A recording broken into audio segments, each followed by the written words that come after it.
Good morning, good afternoon, good evening, wherever you may be. Praise unto the Most High. Today I'm going to start off by talking about wolves in sheep's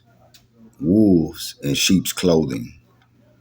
This can be that funeral director that tries to take advantage of a family who have a lost one. This could be that friend that's trying to holler at somebody that you're dating. This could be the people you leave in your car with and you're expecting them to be honest with you.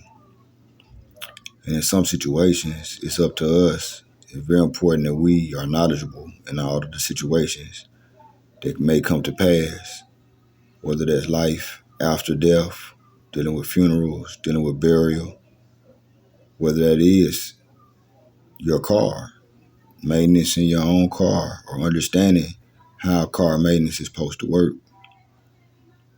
or even in relationships and especially in family, where sometimes we have miscommunication and sometimes due to people's imbalances and insecurities, they move in a way which is not profitable for family life and family efforts.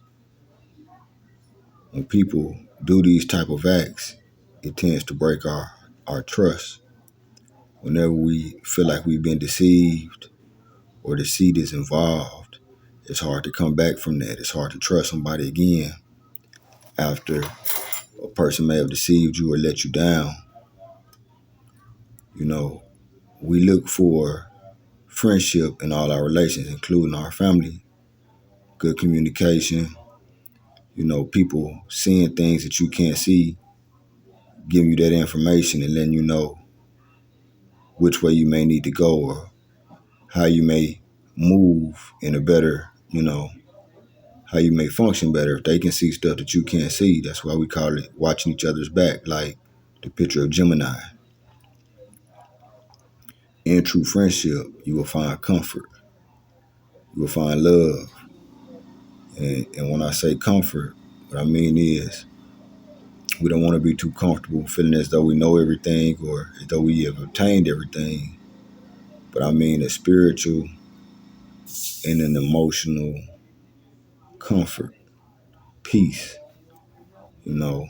Um, Even though you don't have everything, even though bills arise, situations arise, mistakes, accidents,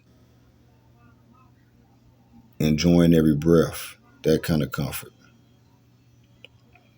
Things that go wrong, when people tell lies, different things like that, it will be revealed one way or another.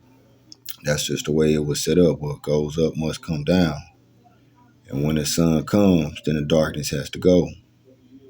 When the light comes, they say the darkness has to go. You have friends sometimes who pretend that they care about what you're going through, and they'll sit back and listen to you all day, sometimes give you advice, sometimes promote you. I don't call it gaslighting, but they'll kind of push you into talking and telling. Some people like to see you clown, some people like to see you tell jokes, some people like to see you down, and I don't mean like all the time, but they say misery loves company. So you have some people who will listen to you, but they're only there to monitor what you're going through so they can pass it to the next person. This I had to learn about. It's called a monitoring spirit. When people listen to you, but they don't really show the love that you show, or maybe they're there with different intentions than what you think. They're not there to listen and heal and help you through your problem. They're there so that they can pass on anything negative that they hear. And being that you have polar opposites, some people may be drained to a point where only thing can bring them back in their mind is something negative. So when they see something worse than what they're going through, it kind of give them, I don't know if it give them hope, but I think it make them, kind of come back from that sad point where they were. These people, again, that just listen to your problems, just, to get a charge off of it. Those are what we call monitoring spirits.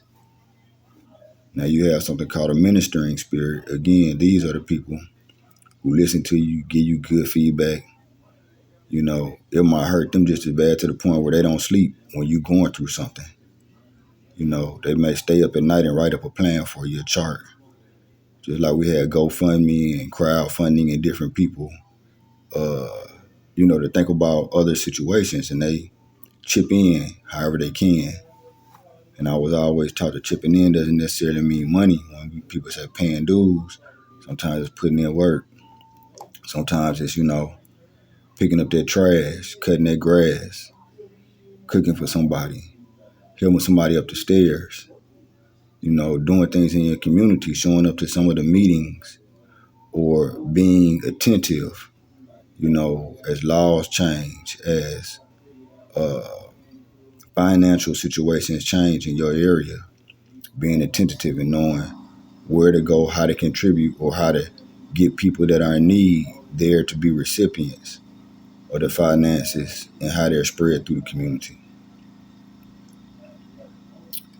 The wolf in sheep's clothing is an analogy, and it's I guess a metaphor, as you would say, if that's right. But it can be all different kinds of uniforms. It don't have to be red. It don't have to be black. It don't have to be the person in the suit. It don't have to be the person, with their pants hanging off. It don't have to be the person with the newest clothes on. And at any given time, as people get hungry, if they're not deeply rooted in something that's greater than themselves and something greater than flesh, when people get hungry, they get snappy. I've even seen it in myself, dealing with different stuff that's in my DNA. And you'll see it in diabetics as well and other people, or even in the prison system, people get hungry, they'll try to take your food. You see this in politics. So the main thing to do, again, as always, surround yourself with good people.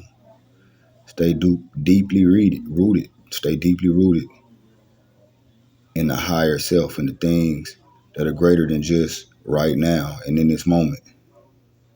Like getting to see your kids grow old, or getting to see your grandparent turn 100, or getting to see a cousin or a family member graduate, but staying steadfast. Not just being patient, but knowing that you woke up and it's another chance, and that you're breathing. I always look for the things that are greater than just material things, things that are only good for the pleasure, for the touch, for the moment. I always look for the things that are long lasting. This is life everlasting. This is the true description of heaven. So some people say, hey, you can be in hell right here where you at, where you standing. Or you can be in heaven right here where you at, where you standing. It's not necessarily a place below your feet or above your head, but a state of consciousness. All right, y'all. Well, I love y'all. Stay tuned for part 7. It's Overcoming Fear Ministries. Encouragement, not fear. We're working with as many people we can to bring love to our communities. Peace and blessings.